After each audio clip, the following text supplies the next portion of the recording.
बोलो भागवत भगवान की जय। चतुर्थी स्कंद 25वां अध्याय। पुनर्जनोपाख्यान का प्रारंभ।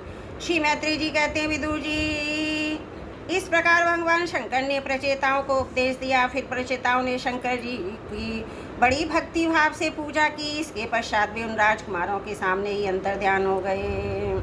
सबके सब प्रचेता जल में खड़े रहकर भगवान रुद्र के बताए स्त्रोत का जप करते हुए 10,000 वर्ष तक तपस्या करते रहे। इन दिनों राजा प्राचीन भरही का चित्त कर्म कांड में बहुत रम गया था। उन्हें आध्यात्मिकता विद्यान विशारद परम कृपालु नारद जी ने उपदेश दिया। उन्होंने कहा कि राजन, इन कर्मों के द्वारा तुम अपना कौन सा कल्याण करना चाहते हो?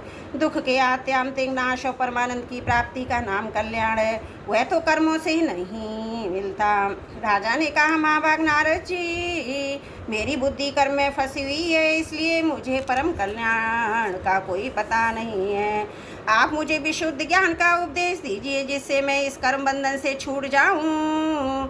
जो पुरुष कपट धर्म में अर्थाश्रम में ही रहता हुआ पुत्र स्त्री और धन को ही परम पुरुषार्थ मानता है, वह अज्ञानवश संसार रण में ही भटकता रहने के कारण उस परम कल्याण को प्राप्त नहीं कर सकता। श्री नारद जी ने कहा, देखो देखो राजन, तुमने यज्ञ में निर्दयता पूर्वक जिन हजारों पशुओं की बलि दी है, उन्हें आकाश में देखो। ये सब तुम्हारे द्वारा प्राप्त हुई पीड़ाओं को याद करते हुए बदला लेने की तुम्हारी बाट देख रहे हैं।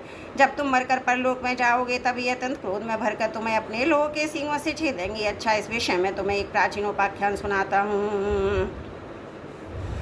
वह राजा पुरंजन का चरित्र, उसे तुम मुझसे सावधान होकर सुनो। राजन, पूर्व काल में पुरंजन नाम का एक बड़ा यशस्वी राजा था। उसका विख्यात नाम का एक मित्र था। कोई भी उसकी चेष्टाओं को समझ नहीं सकता था। राजा पुरंजन अपने रहने योग्य स्थान की खोज में सारी पृथ्वी में घूमा, फिर भी जब उसे कोई अनुरूप स्थान ना मिला तो वह कुछ उदास सा हो गया। उसे तरह तरह के भोगों की लालसा थी। उन्हें भोगने के लिए उसने संसार में जितने नगर देखे, उनमें से कोई भी उसे ठीक ना जचा। एक दिन उसने हिमालय के दक्षिण तटवर्ती शिखरों पर कर्मभूमि प्रारत खंड में एक 9 द्वारों का नगर देखा। वह सब प्रकार के सुलक्षणों से संपन्न था और सब ओर से परकोटों, पकी चौटारियों, खाइयों, झरोकों और राजद्वारों से सुशोभित था और सोने चांदी तथा लोहे के शिखरों वाले विशाल भवनों से खचाखच भरा था। उसके महलों की फर्श नीलम, स्फटिक, वैदुरे, मोती, पन्ने, लालों की बनी हुई थी। अपनी कांति के कारण वह नागों की राजधानी भोगवतीपुरी के समान जान पड़ता था। उसमें जहाँ था अनेकों सभा भवन, चौराहे, सड़कें, क्रीड़ा भवन, बाजार, विश्राम स्थान, ध्वजा, पातकाएं और मूंगे के चबूतरे सुशोभित थे। उस नगर के बाहर दिव्य वृक्ष लताओं से पूर्ण एक सुंदर बाग था। उसके बीच में एक सरोवर सुशोभित था। उसके आसपास अनेकों पक्षी भली भांति की बोली बोल रहे थे तथा भौरे गुंजार कर रहे थे। सरोवर के तट पर जो वृक्ष थे, उनकी डालियां और पत्ते शीतल झरनों के जलकणों से मिली बासंती वायु के झकोरों से हिल रहे थे।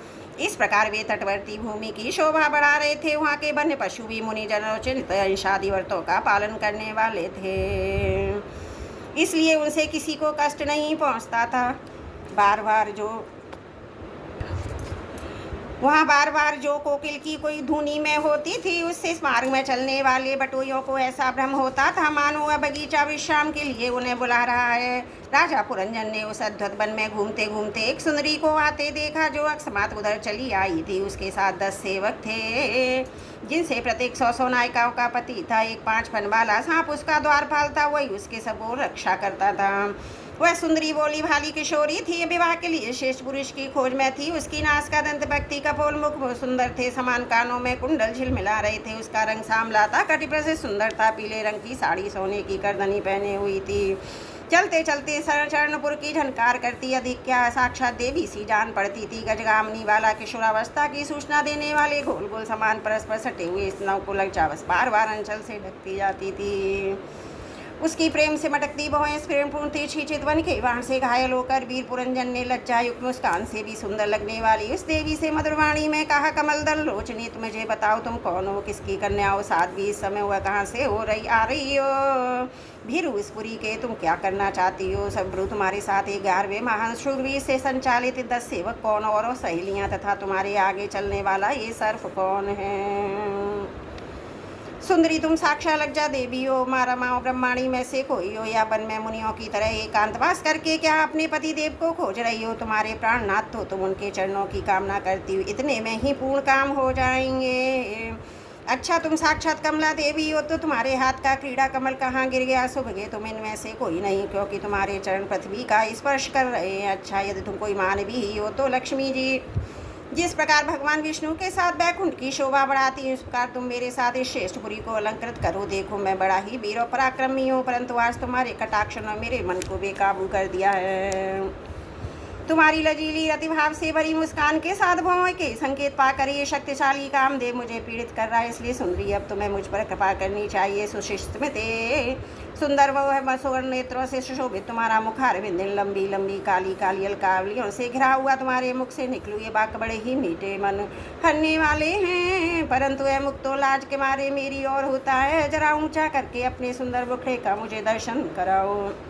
श्री नारद जी ने कहा, वीरवर राजा पुरंजन ने अधीर से होकर इस याचना की। तब बाला ने भी हंसते हुए उसका अनुमोदन किया। वह भी राजा को देखकर मोहित गई थी। कहने लगी, नरश्रेष्ठ, हमें अपने उत्कल करने वाले का ठीक ठाक पता नहीं है, ना हम हमने किसी दूसरे के नाम गोत्र को ही जानते हैं। वीरवर, आज हम सब इस पुरी में इसके सिवा मैं कुछ नहीं जानती हूँ। मुझे इसका पता भी नहीं है कि हमारे रहने के लिए पुरी किसने बनवाई। प्रियवर, ये पुरुष मेरे सखा, स्त्रियां मेरी सहेलियां हैं। जिस समय ये सो जाती हैं, सर्प जागता हुआ पुरी की रक्षा करता रहता है। शत्रु दमन अब यहाँ पधारी है, मेरे लिए सौभाग्य की बात है। आपका मंगल हो। आपको विषय भोगों की इच्छा है, उसकी पूर्ति के लिए मैं साथियों सहित सभी प्रकार के भोग प्रस्तुत करूंगी। प्रभु, इस 9 द्वारों वाली पुरी में मेरे प्रस्तुत किए हुए इच्छित भोगों को भोगते हुए आप सैकड़ों वर्षों तक निवास कीजिए। भला आपको छोड़कर मैं किसके साथ रमण करूंगी? दूसरे लोग तो ना रति सुख को जानते हैं, ना भीत भोग को भोगते हैं, परलोक की विचार करते हैं, ना कल क्या होगा इसका भी ध्यान नहीं रखते, अतः पशु तुल्य हैं। अहो, इस लोक में गृहस्थाश्रम में ही धर्म अर्थ काम संतान सुख मोक्ष सुवश और स्वर्ग आदि दिव्य लोकों की प्राप्ति हो सकती है। संसार त्यागी यदि जंतु इन सब की कल्पना भी नहीं कर सकते। महापुरुषों का कथन है कि इस लोक में पितर देव ऋषि मनुष्य संपूर्ण प्राणियों के अपने ही कल्याण का आश्रय एकमात्र गृहस्थाश्रम ही है। भी शिरोमणि लोक में जैसी मेरी कौन स्त्री होगी जो स्वयं प्राप्त हुए अपने सुप्रसिद्ध उतारचित सुंदर पति को वर्ण न करेगी। महाबाहु, इस पृथ्वी पर आपकी सांप जैसी गोलाकार भुजाओं में स्थान पाने के लिए किस कामनी का चित्त न ललचाएगा। आप तो अपनी मधुर मुस्कानमयी करुणामयी दृष्टि से हम जैसी अनाथाओं के मानसिक संताप को शांत करने के लिए पृथ्वी पर विचर रहे हैं। श्री नारद जी कहते, राजन, इस स्त्री पुरुषों ने इस प्रकार एक दूसरे का बात का समर्थन कर 100 वर्षों तक उस पुरी में रहकर आनंद भोगा। गाय के लोग समुद्र स्वर में स्वां जहाँ तहाँ पुरंजन की कीर्ति गाया करते थे। जब ग्रीष्म ऋतु आई तब वह अनेकों स्त्रियों के साथ सरोवर में घुसकर जल क्रीड़ा करता।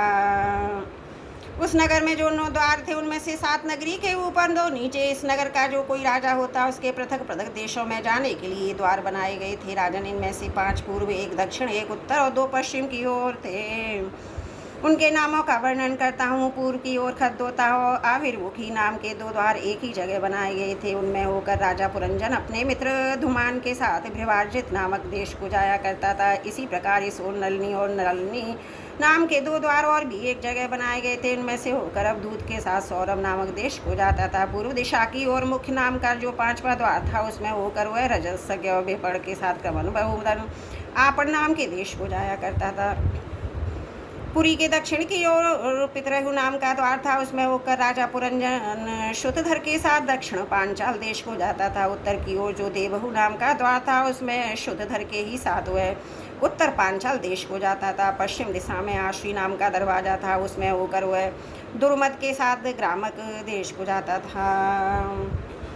तथा निवृत्ति नास्म का जो दूसरा पश्चिम द्वार था, उससे लुब्धक के साथ वह वेशस नाम के देश को जाता था। इस नगर के निवासियों में निर्वाहक पेशकर्त जो 2 नागरिक अंधे थे। राजा पुरंजन आँख वाले नागरिकों का अधिपति होने पर भी इन्हीं की सहायता से जहाँ तहाँ जाता था, सब प्रकार के कार्य करता था।